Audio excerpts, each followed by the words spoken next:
We are live Bible study. Let me just open up my app. We'll get going.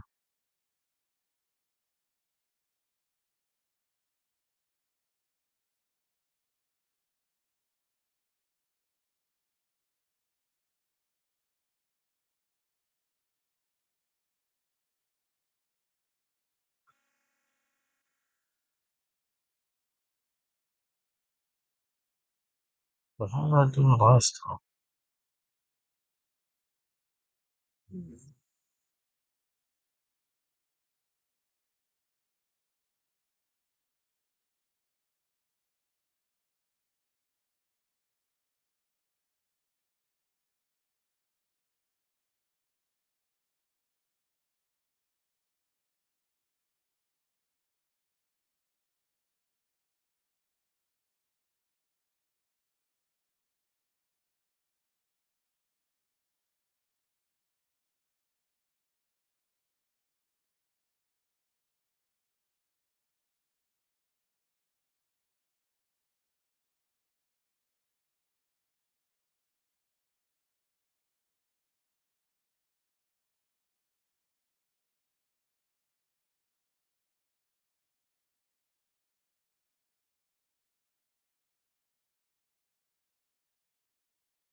Let's have this now.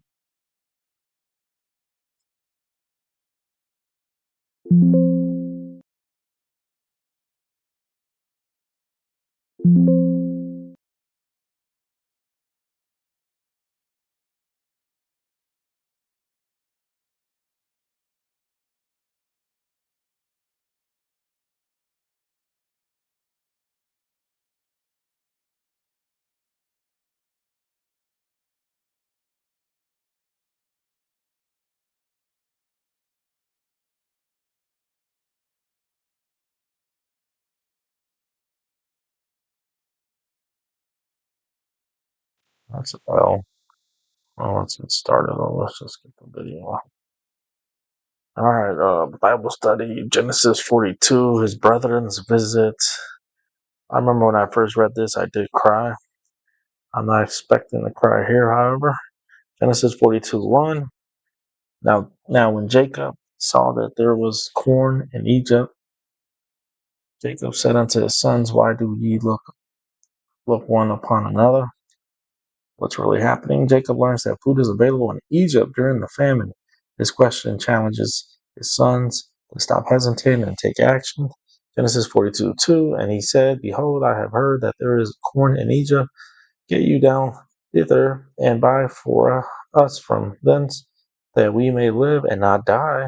Jacob sends his sons to Egypt to buy food so the family can survive the famine.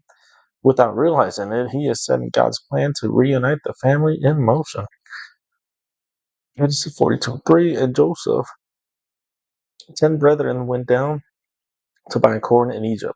Joseph's 10 brothers traveled to Egypt in search of food. They had no idea that they were about to come face to face with the problem they sold years earlier. Genesis 42:4. But Benjamin, Joseph's mother Jacob, sent not with his brethren, for he said, Lest peradventure mischief befall him. Jacob keeps Benjamin at home because he fears losing another son of Rachel. He is still carrying the pain of believing Joseph was lost. Genesis 42:5. And the sons of Israel came to buy corn among those that came, for the famine was in the land of Canaan. What's really happening? Jacob's family is not alone. People from many places are coming to Egypt because the famine has spread. God's provision in Egypt is now helping people far beyond its borders. Genesis 42:6. And Joseph was the governor over the land, and he it was that sold all the people of the land. And Joseph's brethren came and bowed down themselves before him. with their faces to the east. Joseph is now in the position God showed him through his dreams many years earlier. His brothers unknowingly fulfill those dreams by bowing before him, showing that God's promise will coming true.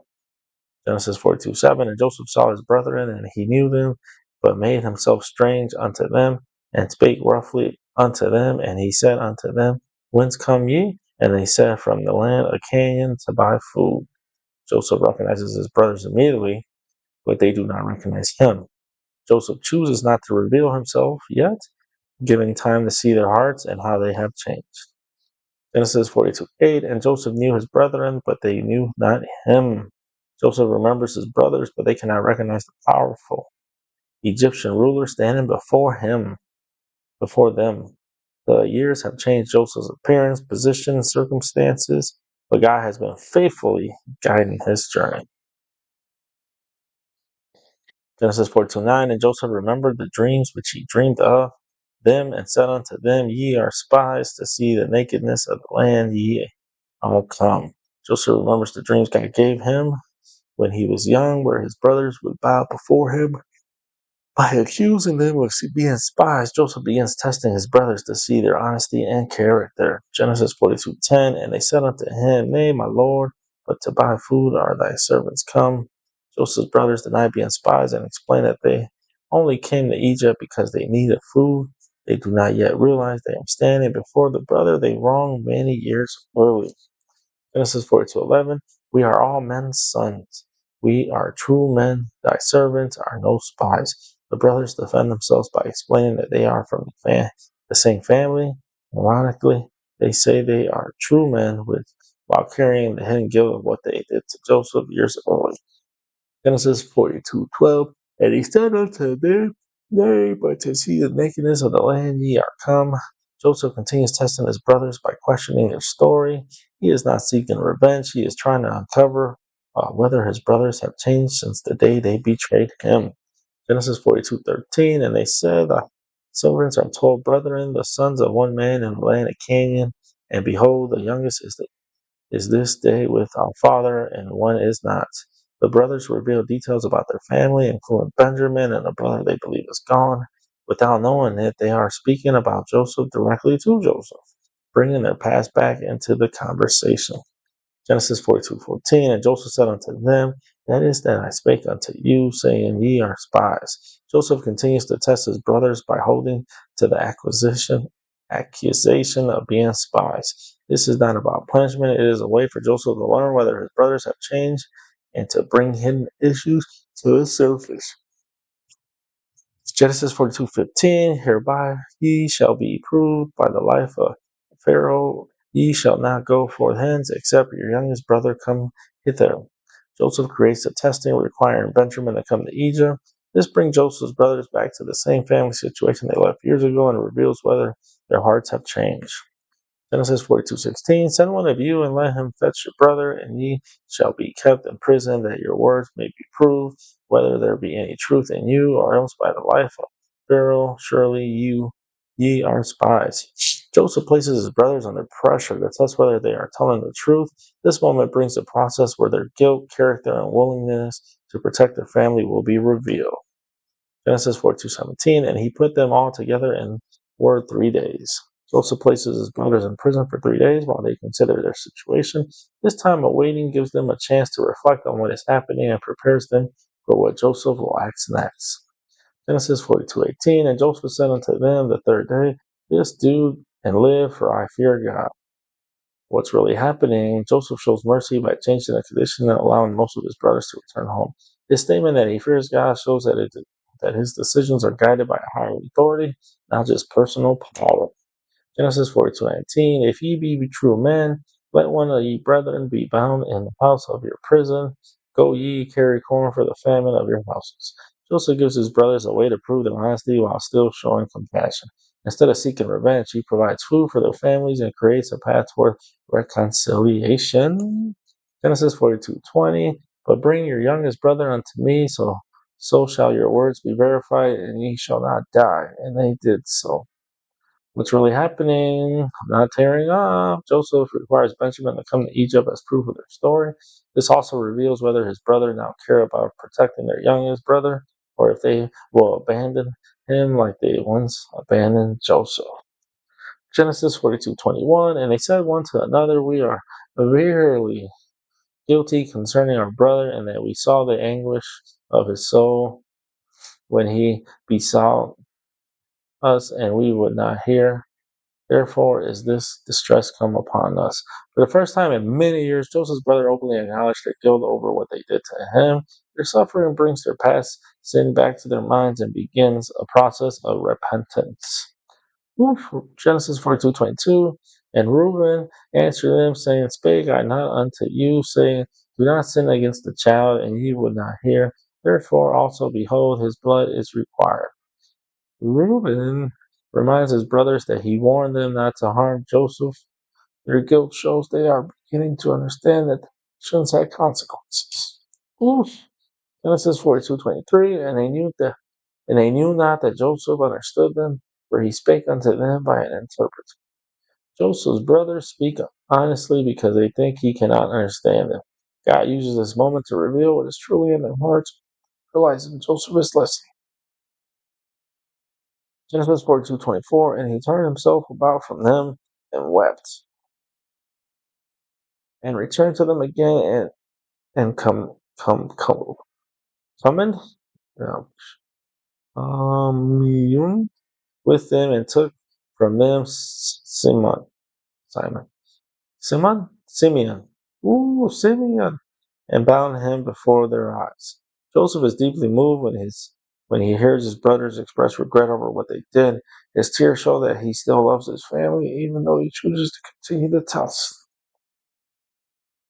Touching, I don't know why, but it gets me. Then Joseph commanded to fill their sacks with corn, and to restore every man's money into his sack, and to give them provision for the way, and thus did he unto them. What's really happening? Joseph secretly returns his brothers' money and provides what they need for their journey home. Even while testing them, Joseph shows kindness and mercy instead of treating them as enemies. Genesis 42:26, and they laden their asses with the corn and departed thence. Joseph's brothers leave Egypt with the food their families need. They return home unaware that God is already working to bring healing and restoration to their broken family. Genesis 42:27, and as one of them opened his sack to give his ass provender, in the end he espied his money, for behold, it was in his sack's mouth. One brother discovers that his money has been returned in his sack. Instead of feeling blessed, this surprises and frightens them because they do not understand Joseph's intention. Genesis 42:28, and he said unto his brethren, my money is restored, and lo, it is even in my sack. And their heart failed them, and they were afraid, saying one to another, what is this that God had done unto us? What's really happening? The brothers see the returned money as a sign that something bigger is happening. Their fear shows that their guilt is weighing on them, and they began to recognize God's involvement in their situation. Genesis 42:29, and they came unto Jacob their father unto the land of Canaan, and told him that befell unto them, saying, the brothers return home and tell Jacob everything that happened in Egypt. They share the situation with Joseph's ruler and demand to bring Benjamin back, but they still do not reveal their past sin. Genesis 42:30, the man who is the Lord of the land spake to us and took us for spies of the country. The brothers explain how Joseph treated them as possible spies and question their story. They describe Joseph as a powerful ruler, not realizing they are speaking about their own brother. Genesis 42:31, and we said unto him, we are true men, we are no spies. The brothers repeat their claim that they are honest men. Their words may be ironic because they are still hiding the truth about what they did to Joseph years early. Genesis 42:32, we be 12 brethren, sons of my father, one is not, and the youngest is this day with our father in the land of Canaan. The brothers explain their family situation, mentioning Joseph as the brother who is not. They believe Joseph is gone forever, but God has already preserved him and placed him in a position to save them. Genesis 42:33, and the man, the Lord of the country, said unto us, hereby shall I know that ye are true men. Leave one of your brethren here with me, and take food for the famine of your household, and be gone. The brothers explain Joseph's test and condition for proving their honesty. They are reinforced to face a situation that reminds them of the choice they made years earlier when they abandoned Joseph. Genesis 42:34, and bring your youngest brother unto me, then shall I know that ye are no spies, but that ye are true men. So will I deliver you your brother, and ye shall traffic in the land. The brothers explain that they must bring Benjamin to Egypt before they can return again. God is using this situation to reveal that their hearts have changed from the brothers who once betrayed Joseph. Genesis 42:35, and it came to pass as they emptied their sacks, that behold, every man's bundle of money was in the sack. And when both they and their father saw the bundles of money, they were afraid. When the brothers discovered that all their money was returned, fear grows in the family. It's now seen as a blessing and worry because they can understand what is happening and feel the weight of their past. Genesis 42:36, and Jacob their father said unto them, me have ye bereaved of my children. Joseph is not, and Simeon is not, and ye will take Benjamin away. All these things are against me. Jacob feels overwhelmed by loss and fear. He believes Joseph is gone, Simeon is now in Egypt, and Benjamin may be taken too. But God is quietly working behind the scenes to bring restoration. Genesis 42:38, and Reuben spake unto his father, saying, slay my two sons, if I bring him not to thee. Deliver him into my hand, and I will bring him to thee again. Reuben offers his own sons as a guarantee that he will safely return Benjamin. His words show his desire to make things right, but Jacob is still afraid to risk losing another son. Oof. Genesis 42:38, and he said, my son shall not go down with you, for his brother is dead, and he is left alone. If mischief befall him by the way in the which ye go, then shall ye bring down my gray hairs with sorrow to the grave. Oh, I couldn't read. That's what's really happening in the chapter. Jacob refuses to send Benjamin because he is still holding on to the pain of losing Joseph. He does not yet know that God is about to reunite his family and turn years of sorrow into joy. I can't believe it touched me again. Don't know why. And we'll continue chapter 43 as soon as I can put it together. Again, I've read all of Genesis, but of course I don't remember everything. I do remember this as one of the most memorable stories in Genesis, of course. Kind of, we'll talk about it obviously on the next Bible study. Uh, again, I couldn't figure out the chat. I know last time I had some people drop in the chat, and no one said anything, but I was looking to if I did have a visitor to, say don't be shy, say hi. But I couldn't get the chat going, and at this point it's so late that I just wanted to do the Bible study. Hopefully I figure out for next time. Peace. It is good.